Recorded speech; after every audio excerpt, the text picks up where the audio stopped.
And it's now time for the business day. Farmers in southern St. Elizabeth are concerned about falling production in the breadbasket parish because of the worsening drought, which is also affecting irrigated farms. It's prompted a call for a serious long-term sustainable drought mitigation plan from the government. Krista Campbell reports.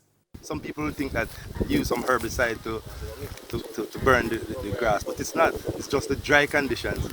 And farmers in southern St. Elizabeth say it's the same problem every year. But here's the interesting part. Those complaining today have irrigated farms in the Pedro Plains area. Still, they also struggle to get water. Crops are suffering, like melons, where farmers say the part that's exposed to the sun gets ripe, while the portion in the ground appears unfit and waterlogged. The Rural Agricultural Development Authority, RADA, has collected samples for testing. Meanwhile, not too far away at a filling station in the Treasure Beach community of Beacon, Rough day for morning, I only get one load of water. Which I go pick up one. We carry 250 gallons of water. There for morning, pure chuck. Can't get no water, drought from the farm. Plant them are dead. But Raymond Myrie says it's been this way for as long as he can remember. The only difference is that in years gone by, farmers had to travel much further to get water.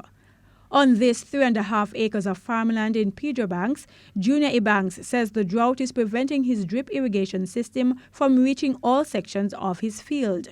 So he now has to plant in stages. I used to grow it all at once, plant it all at once.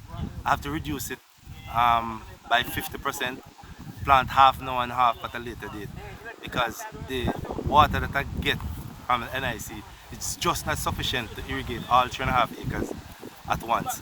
The farmers who used to produce 2-3 acres of land, because of not getting sufficient water, they have to reduce that by 50%, as much as 70%. The Agriculture Ministry has earmarked $50 million for drought mitigation. Speaking in Parliament last Tuesday, Minister without Portfolio Leslie Campbell said members of Parliament will get $35 million of that amount through RADA. Krista Campbell, TVJ News.